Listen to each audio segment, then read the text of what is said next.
Hello, and welcome to Champion Your Culture, the podcast where we dive deep into the heart of leadership and organizational culture. I'm Ryan McCarty. And I'm George Rogers. Together, we're here to guide you on a journey of personal and professional growth. Every week, we bring you insights, stories, and strategies to help you and your company thrive in today's dynamic world. So whether you're leading a team, running a business, or just eager to make a positive impact, you are in the right place. Let's jump right into today's show and champion a culture of purpose and passion. Welcome to Champion Your Culture.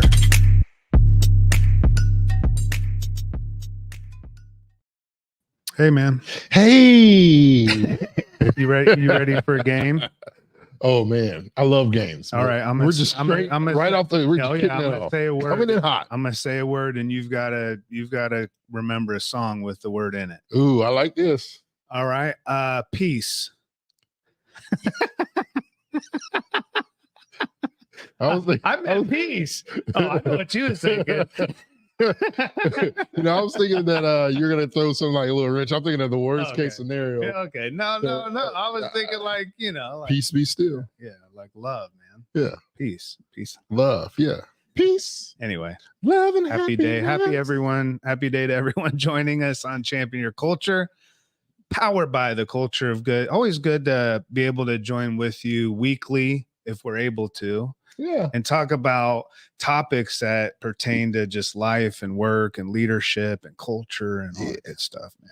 It's been good. It's been good. I've had a really good week. It's been a couple of great weeks. June has treated me all right. It's treated me okay. April showers bring May flowers. What does June bring? Austin Powers. That sounded really cool. Austin Powers. Yeah, it's sponsored by Austin, Texas. Roger Power. Roger Power. Rogers Power. Roger that. Roger that. This is a great month. I want to say Happy Father's Day. Thank you. To you as well. It's been a great time. So celebrate that this past weekend. It's good to have people that love you and appreciate you as a dad. Did you know that Father's Day is ranked in the 30s as favorite holidays? I can't think of 30 holidays, but yeah, we're up there, bro. Did you know that? There's 30 holidays? There's over 45, 50 holidays that are represented. So it's in the top 30. Yeah, but it's probably number 30. Like 34, I believe. It's just that's profound. It should be. I mean, geez, man, we put in a lot of work for it, homie. Therefore, if you're still a believer of Santa Claus, I just want to let you know, in my house, he gone. I am. You believe Santa Claus? Easy buddy, Tooth Fairy. Do you believe in God? Sorry, no, I'm kidding. Sorry.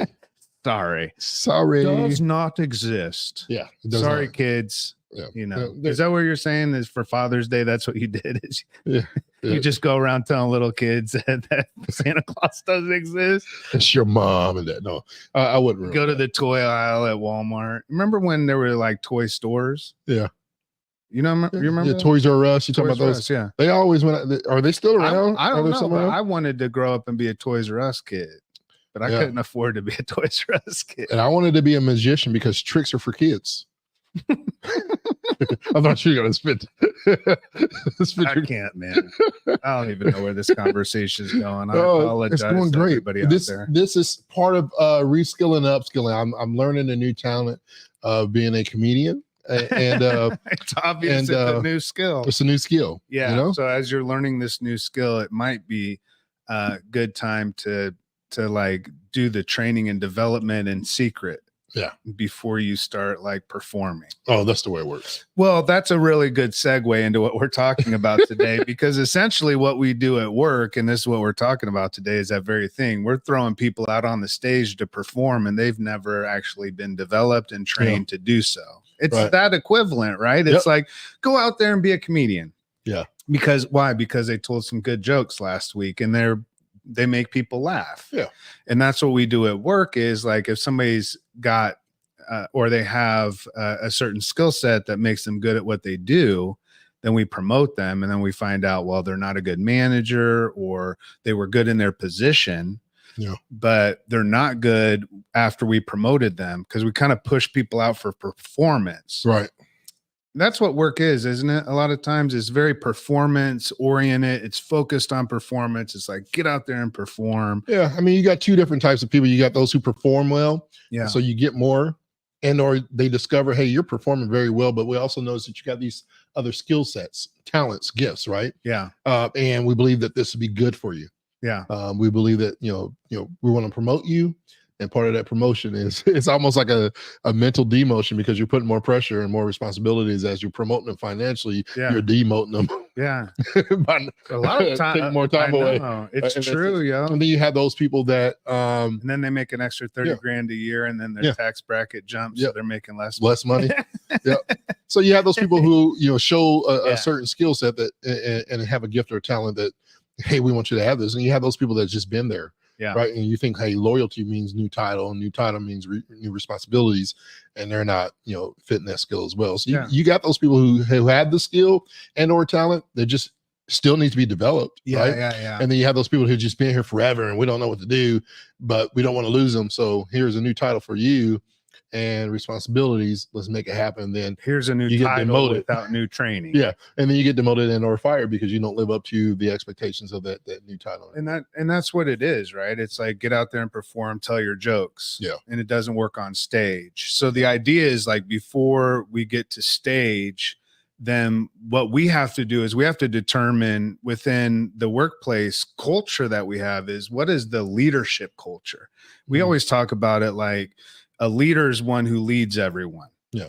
But a leadership culture is where everyone leads. And for everyone to lead, they're really at the foundation of the culture has to be a supportive leadership that's already existent, that understands what you're talking about, that it may not be that people are underperforming because they're not good at what they do.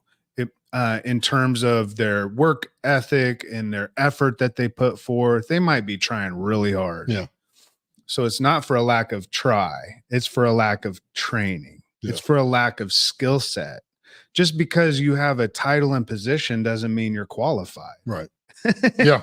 You know what I'm saying? And so you understand the difference. We're going to discuss today the difference between upskilling and reskilling. So cross-skilling. And then cross-skilling. Yeah. What does all that look like, and the impact that it makes, not just on the company, but the employees, like, people that want to grow, people want to develop, people that want to be of support, right? When you're cross-skilling and learning something different. And so that upskilling really involves you really elevating or enhancing, I guess should be the word, what the current skill set is. Yeah. Right. And so providing that advanced training, we talk about development for those people who are showing some gifts and talents for those opportunities in their existing areas, of expertise. And so if you got somebody special in the front line, you think of manufacturing, you think of, most, companies, they got multiple departments, and sometimes some of those departments do kind of cross hairs. And so how do we have that communication? That's more that cross-skilling piece is what you're talking about. So let's define those really quick, because I want to make sure like people understand the difference. So upskilling is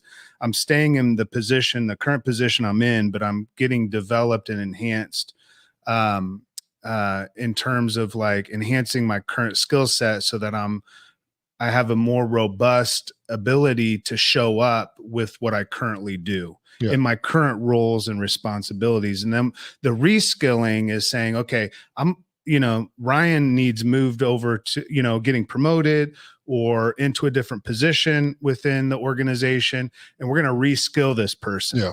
Instead of laying them off and saying, well, they don't fit the positions we need to hire for in a month and 2 months. You see that all the time where there's huge layoffs, and really there's an opportunity, not necessarily that we can avoid all layoffs, right? I understand why all that happens, but the question is, how do we use the reskilling to reskill the workforce so that they can show up in a month or two when we really need them, maybe in a different position or a different title, different roles and responsibilities within the organization. So it's similar to saying, if I can't coach you up, I can coach you over before I coach you out. Right. Right. It's like coaching someone over. It's training and developing so they can fill a different position. Yeah. And then cross-skilling is what you're talking about with all the diversity of departments, is like, how do we build that camaraderie? And the outcomes of that come from cross-skilling. You're learning my position. You're learning the skills that I need to know. And you're being able to show up, and we can show up for each other because we're cross-skilled. Yeah. Yeah, it's a really interesting concept when we think about it. I mean, let's not get into unskilling, which is got to unskill some people, like. But I, if we break that down, upskilling is really important, because for me to not become stagnant in my current position, for me to not essentially be bottlenecked in terms of my own growth and ability to do my job well. So when new technology comes in, with new trends that are happening, I'm being skilled so I can be the best whatever I am currently that I can possibly be. Yeah. So you're enhancing your competences in a sense of what you're skilled at.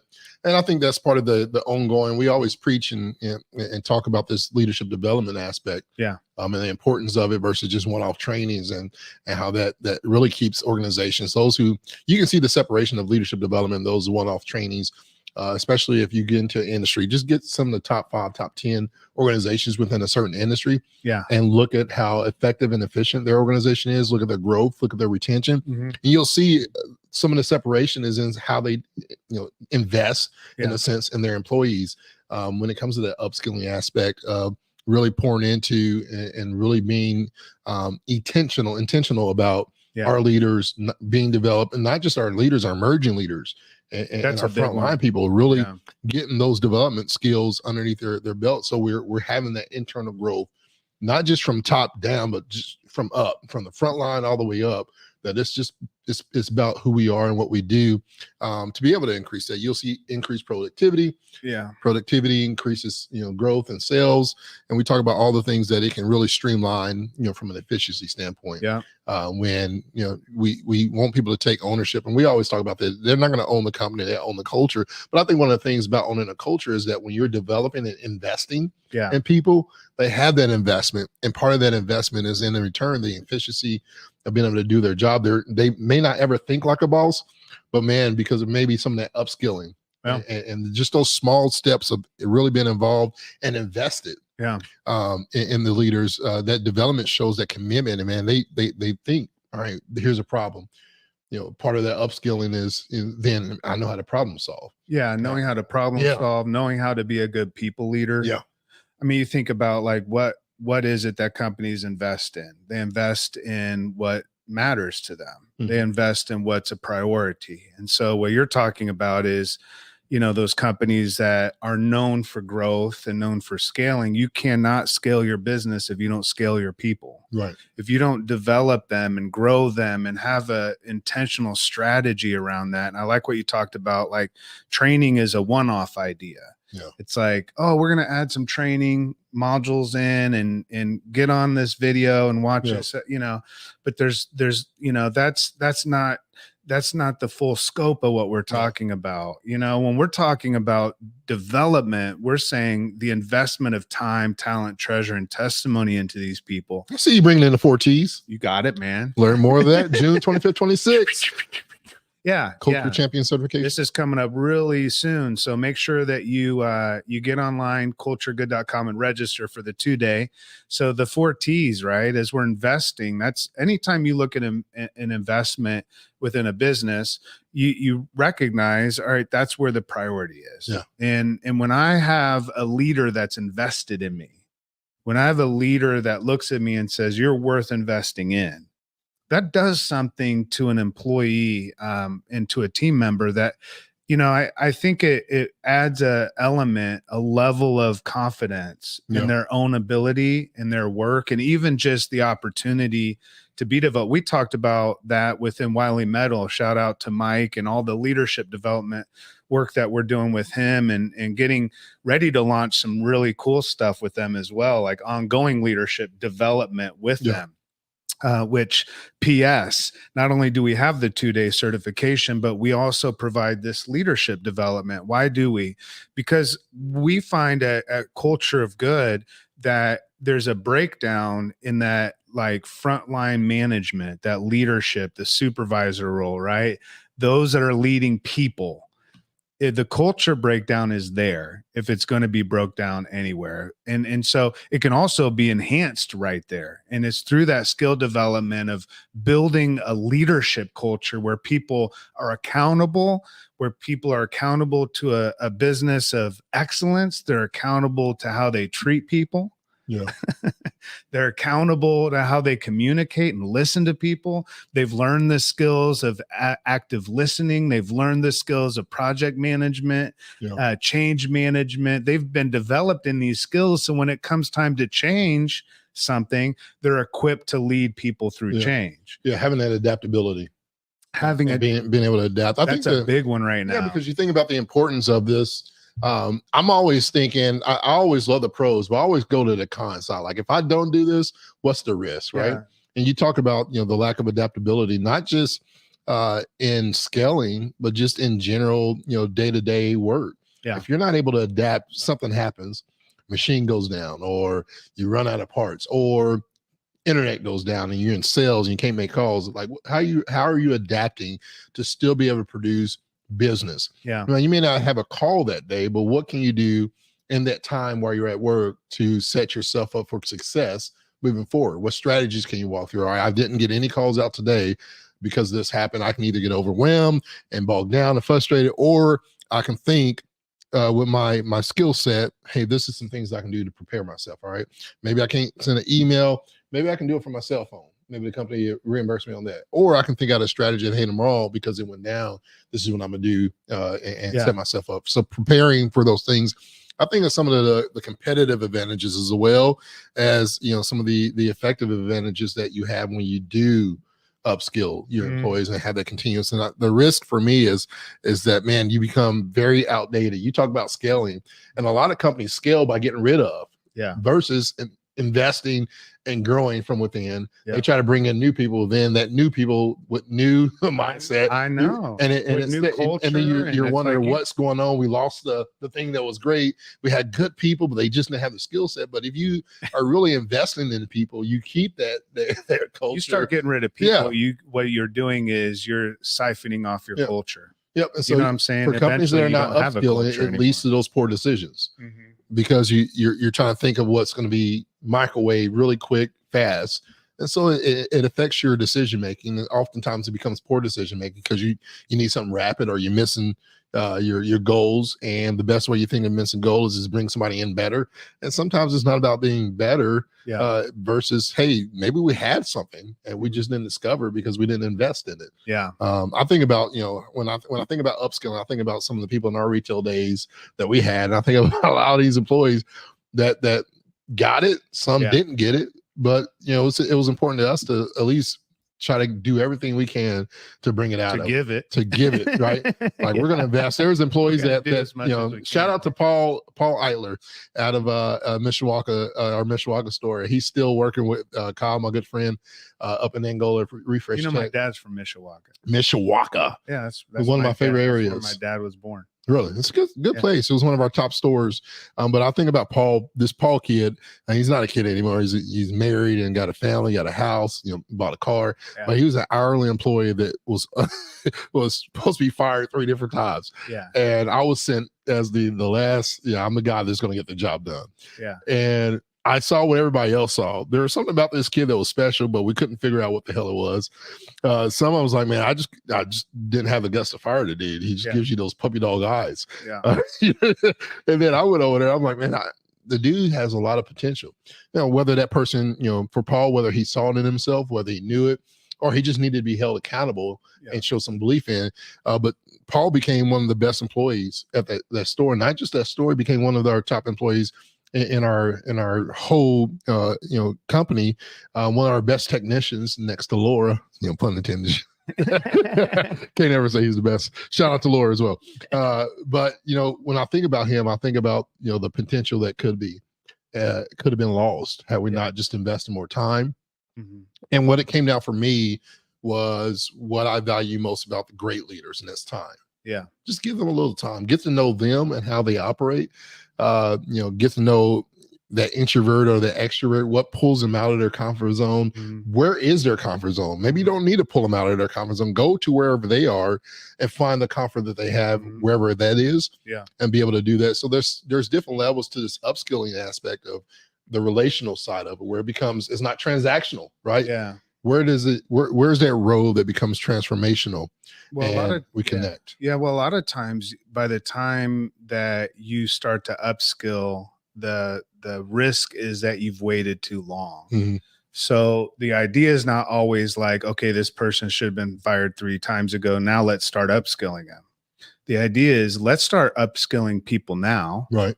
So that it doesn't get to the 3rd time they should have been fired. Yeah. You see what I'm saying? Like exactly to your point. It's like, upskilling, reskilling, cross-skilling isn't only like the last resort. No. You know what I'm saying? This should be something this should part of the process. Yeah, like it's part of the responsibilities. To me, it makes sense. Like people know where they contribute. They know where their growth path is. They know how to continue to contribute in meaningful ways. Yeah. And people want to.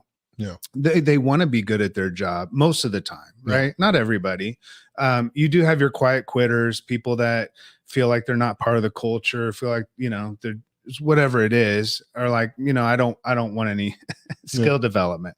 But that's the culture that we want to foster within our workplace, is a culture where people are looking forward to growing. Yeah. They're looking forward to being developed, not just so that they can just perform more and do more work, but so that they can be better at what they do. They can contribute meaningfully. It's really difficult to find purpose and meaning at work when you're not good at it. Yeah.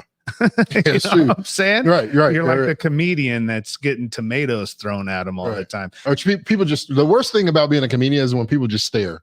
Like they're just waiting for you to say something funny. And you ain't got nothing coming out. Yeah. They're just stubborn. Or your funniest stuff just came out and it's over.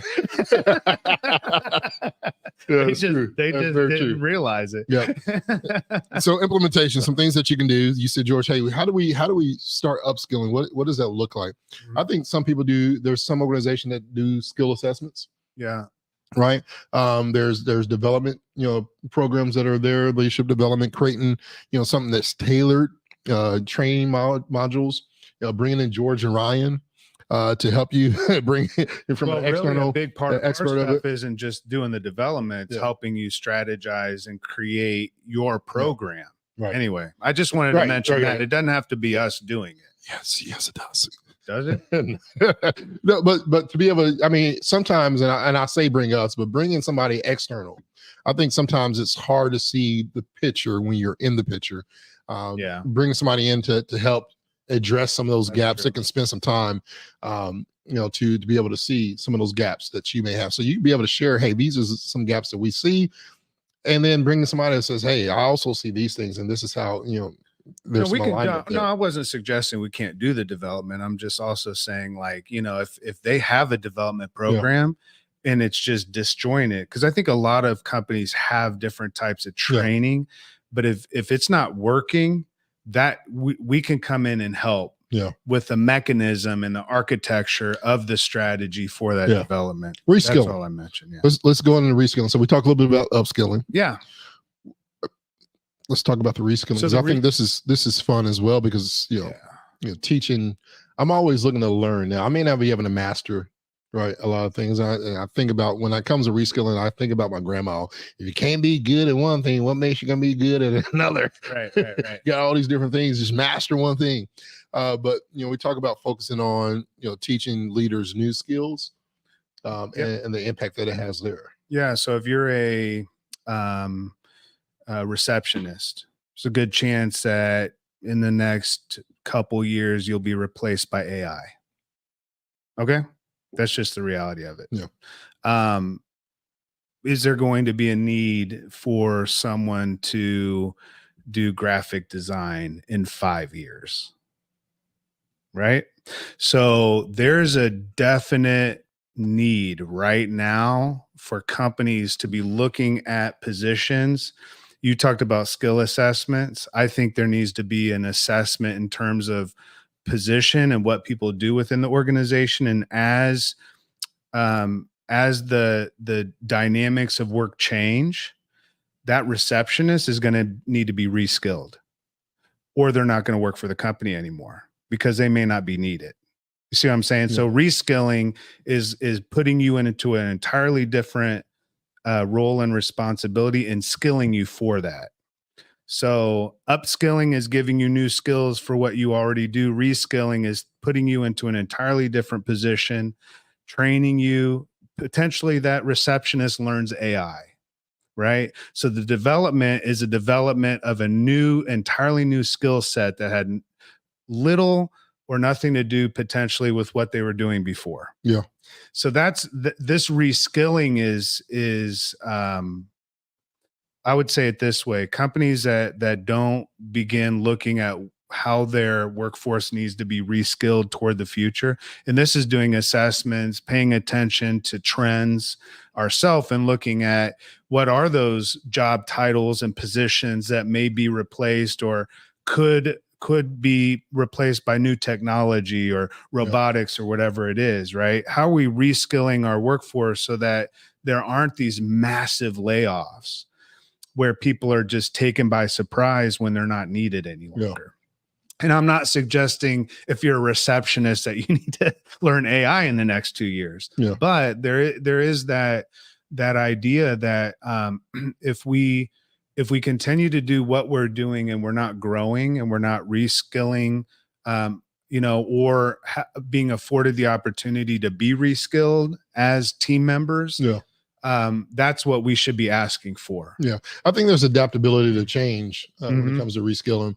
And I'll say this, I think, and I encourage all people, especially with AI, there's this, I'd love to have our friend Ben Eubanks on to talk a little bit more about this, because that's his passion. He's been AI before AI was AI in the industry, where the it way became he a thing. looks on video, he may be AI. Yeah. I was just with him last week. He looks like an AI person. Yeah, he's a natural AI. Man, I really trust him. Yeah. Like the second he starts talking, you're like, I trust everything he's saying. Yeah. Anyway, Ben AI, Ben AI.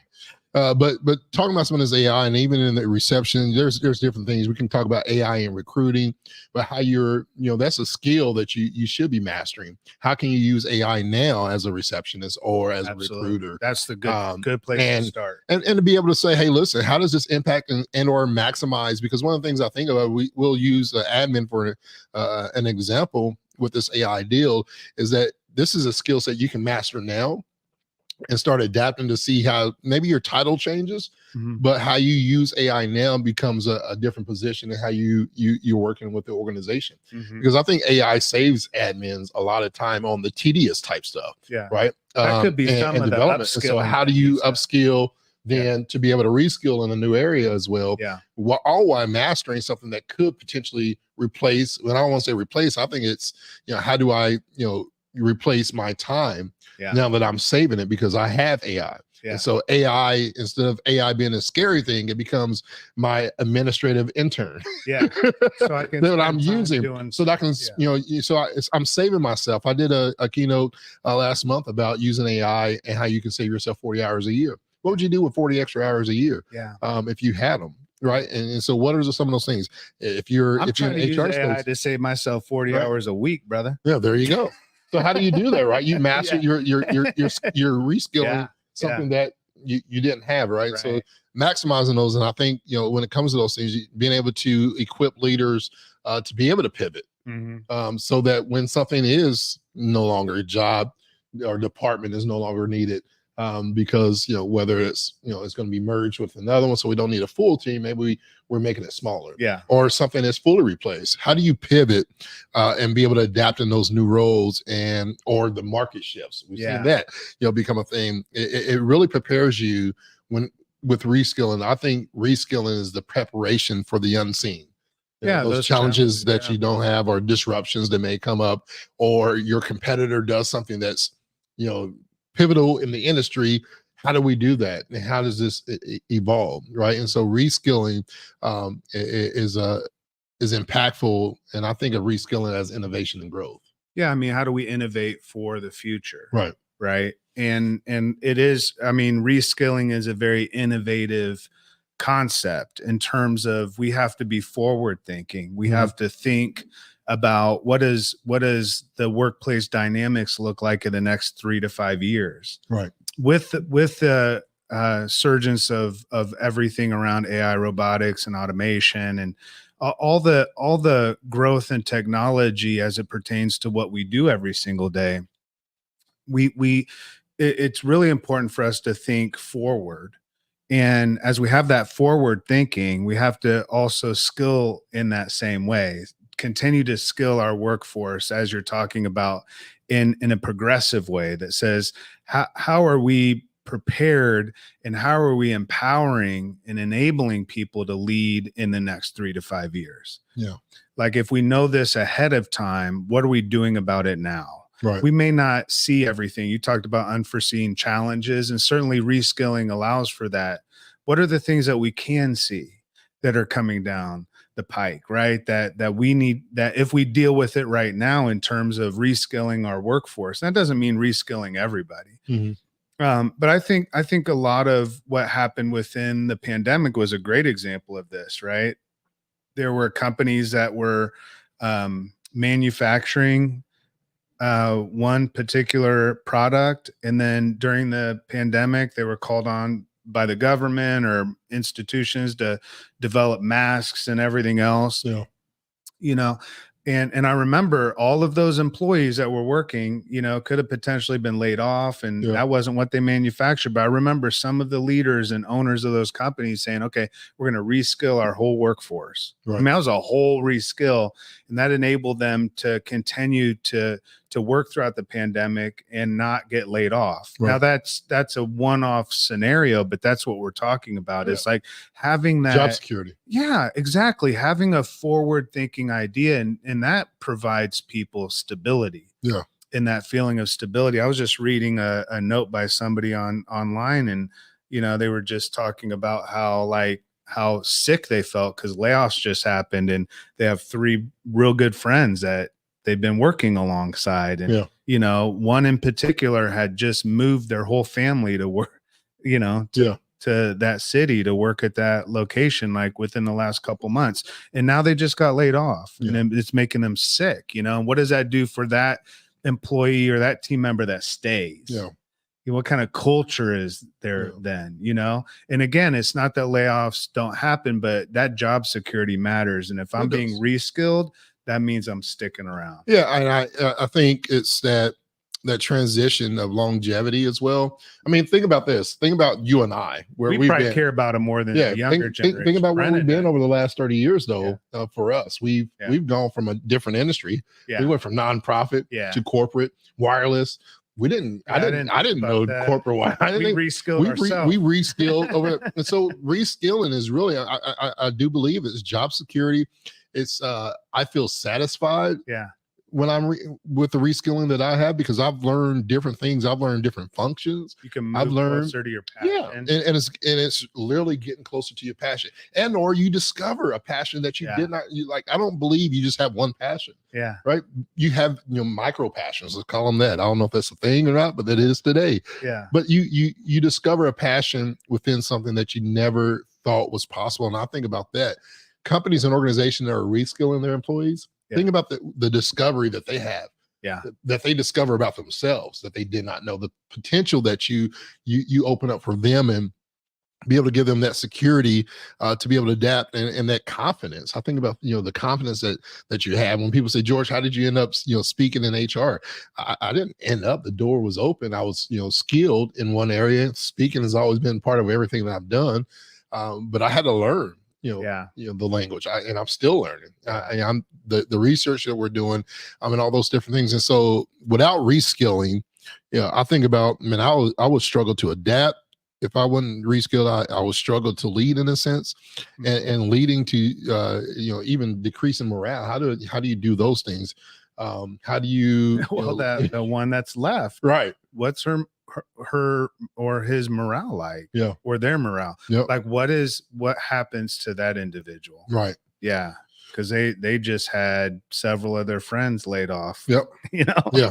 So identifying those emerging skills and really being purposeful on that and offering flexible learning options to your employees, and not necessarily just say, hey, this is mandatory for you to be reskilled, but offering that in the hiring process. If there's some things that you would like to learn, what classes, or just offering those diverse workshops classes, like AI workshops. Yep. I mean, you should have AI workshops in your business, right? Like year ago. Yeah, yesterday for sure, because like it to your point, it can be an opportunity for people to be either upskilled or potentially find something in that they want to do more than what they're actually doing. This goes back to like our quarterly check-ins, right? The RSVP, but checking in around roles and saying, all right, does this still fit for you? Do you still fit in this position? Does this role and responsibility still, does this resonate for you? Is this still what you want to be doing? Or is there something else within? Instead of giving people that question and leaving them thinking that if they say no, that they're out. Yeah.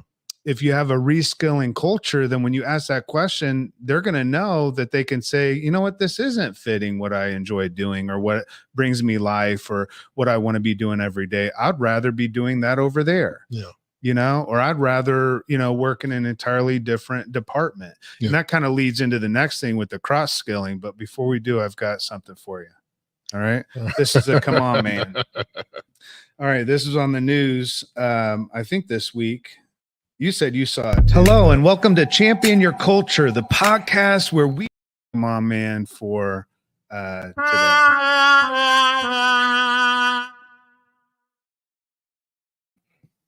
All right. During job interviews, I don't do really well at reading or talking. All right. There we go. During job interviews, employers say recent college graduates have, and these are statistics. Okay.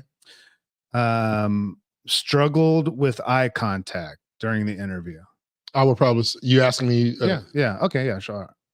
I'll probably say plus 50 to 60% struggle with eye contact. 53%. 53? Yep. You're right on it. Yeah. Asked for unreasonable compensation. No, 60, 70%. Only 50. Only 50? That's not that bad. Yeah, I mean, 50% is one out of every other interview is going to ask you for something. When you say 70, okay. Well, I think a lot of, because the reason why I think about that is that people are coming out of college and they're thinking debt. Yeah. How do I get out of debt quicker? Yeah.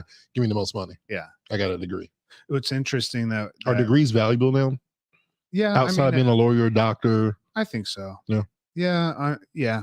I mean, well, it depends, but it also matters. I think it matters. Does it matter during the hiring process for organizations? Most just depends on the company. Yeah. But get it out of the application process. During job interviews, employers say recent college graduates have dressed inappropriately. Ooh. Surely not a lot. I mean, inappropriately could be a lot of things. They're mischievous, honorary, or just could be a straight sweat. Sweats and yoga pants, and probably 40%. 47. Ooh. Yeah. Used inappropriate language. Man. Crazy. In a job interview, I just act really good. Yeah. My job interview, I mean, you can't you can take a guy and a woman out of the hood, but you can't take the hood out of. I'm telling you. Hopefully it's under 30%, 40%, 42%. It's 27. Oh, 27. Yeah. Refuse to turn on camera during a virtual interview. Ooh, I don't even do interviews if you don't turn on camera. It drives me nuts. Does it? It does. It's a pet peeve of mine when there's an interview. If it's a Zoom, Team Meet, whatever it is that you're using, Big Marker, whatever your platform is, StreamYard, whatever. show up with Yeah. a video. It drives me I nuts. agree. 29%. You 21. all right? It looks like the trend is dropping in percentages, so I'm going low. It is. Okay, here's the last one. During job interviews, employers say recent college graduates have brought a parent to the interview. Come on, man. 17%. Hopefully it's low. 19. Oh, it's pretty close. 20%, dude. Yeah. No, that's not low. That's only low because we were talking about 50, 60% at the beginning. It's a lot of people. 20%? Why you? Okay, come on, man.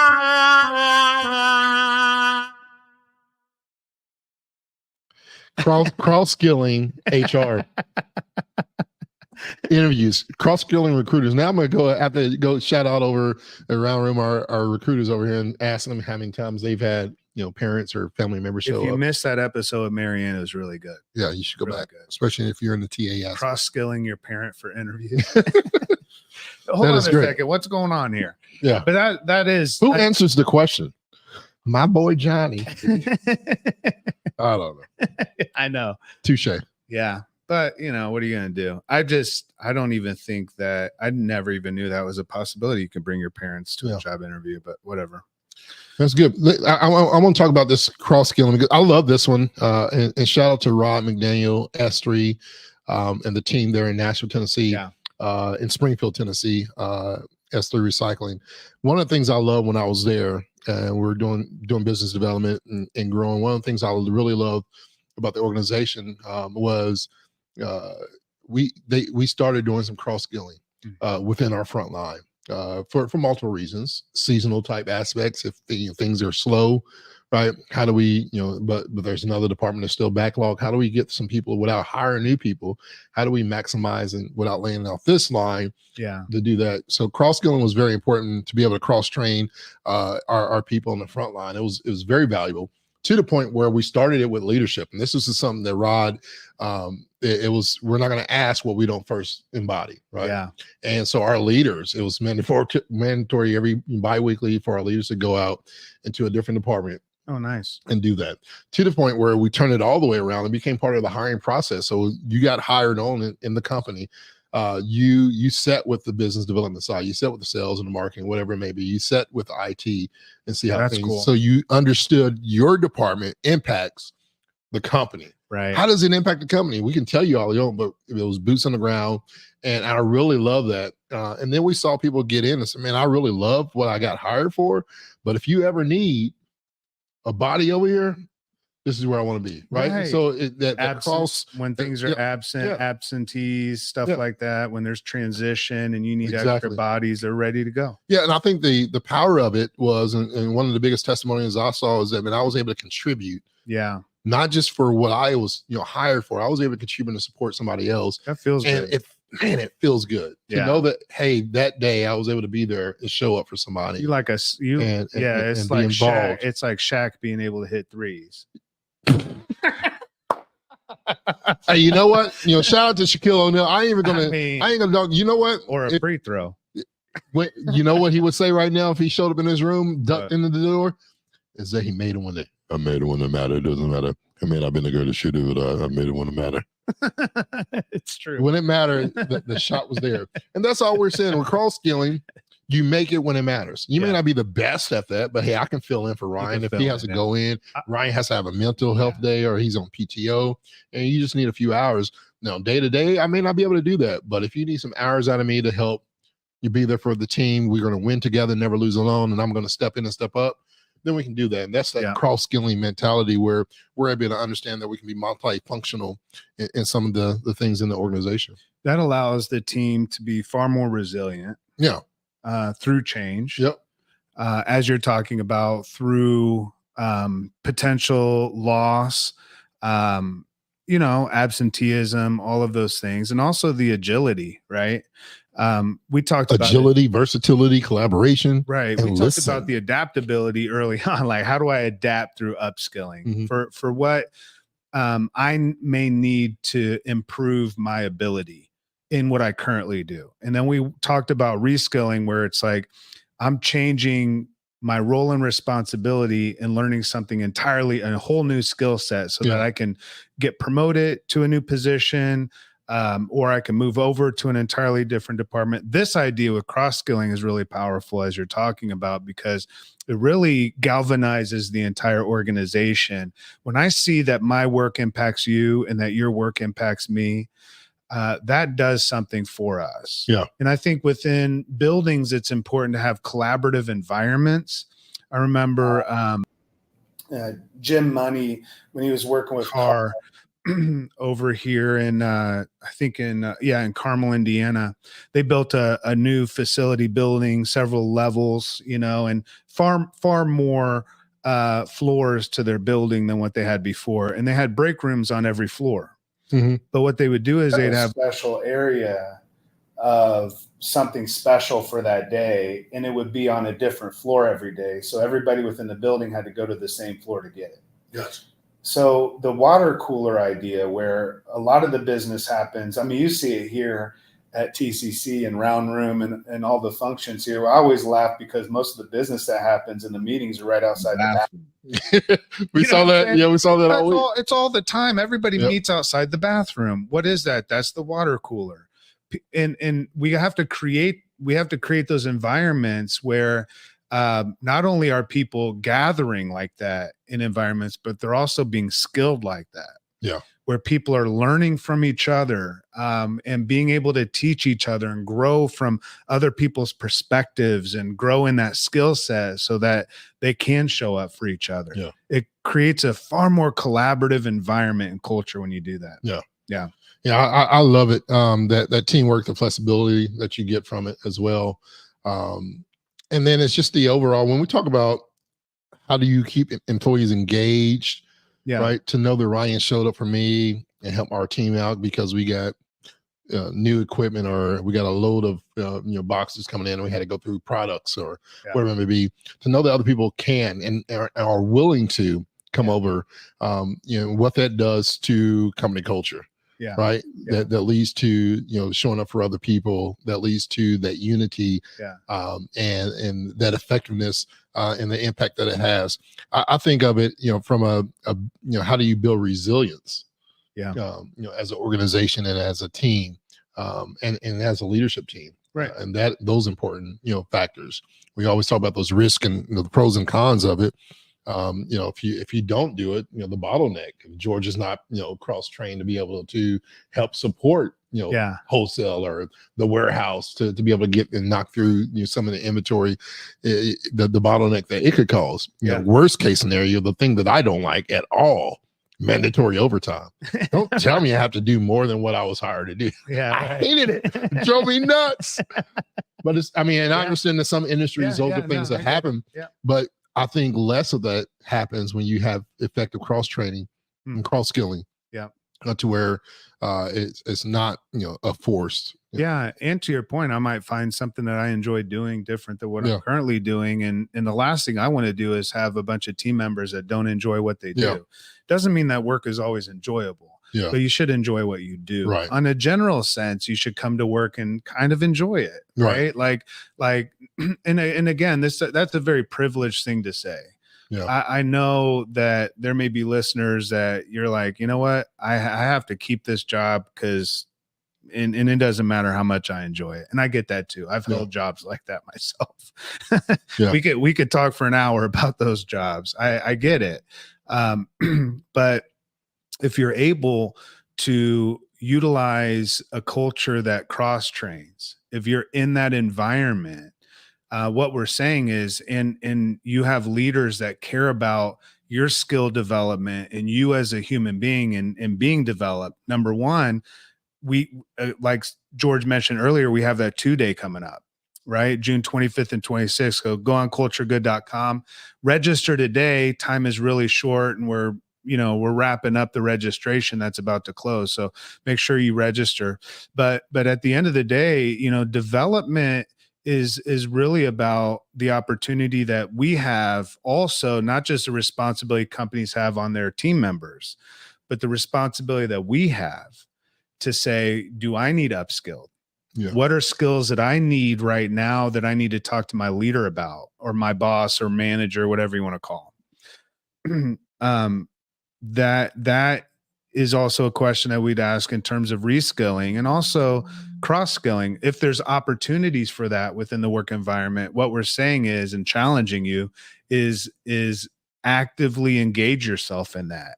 Grow, because as you grow and as you're developed and as you're given opportunities to be promoted and moved into different positions, you don't have to be promoted without the skill set so that you can prosper in that position. That's a lot of P's, I know. So, but if we have the opportunity to grow in our skill set, we should take advantage of that. Is what I'm saying. Yep, exactly. Well, this is great. If you're wanting to know more and or find out more information about how to upskill, cross skill, reskill, we're here. We don't know everything, but we know something. If we don't know something, then we know somebody, and somebody knows a little bit of more than we do. That's right. Well, I'm excited, man. We got a lot of cool things coming up. We're you hear that? Yeah. You know what that is? Knocking on the door of 100. Laminate. Knocking on the door of episode 100. Oh, wow. Really around the corner. July, I believe right now, I think July 8th will be episode 100. Yeah, so join us. And so we got some exciting things coming up. It'll be a celebration. We got some great special guests that's going to be joining us as well that we're excited about. And so we appreciate everybody for listening to us, especially those who are joining us live. We appreciate you as well. If you have not, make sure you subscribe, whether it's on YouTube, Spotify, Apple, wherever your platform is. And we appreciate all the support for all those who are on our social medias, LinkedIn, Facebook, Twitter, and all that. All that. We'll see you back here next week on Champion Your Culture. Thank you for tuning in to Champion Your Culture. We hope today's episode has sparked new ideas and inspiration for your journey in leadership and cultural development. Building a culture good is a collective effort. If you found value in conversations today, please subscribe to our podcast. Follow us on your favorite platform and share this episode with your friends and colleagues. Your support helps us reach more people and spread the message of impactful leadership and positive cultural change. Don't forget to visit cultureofgood.com to explore how you can become a certified culture champion. Every week, we're here to bring you insights and strategies that matter. So join us again for more empowering discussions. Let's continue to champion a culture of purpose and passion together. Until next time, keep leading with heart and let's make a positive difference in the world. And we'll see you next week on Champion Your Culture.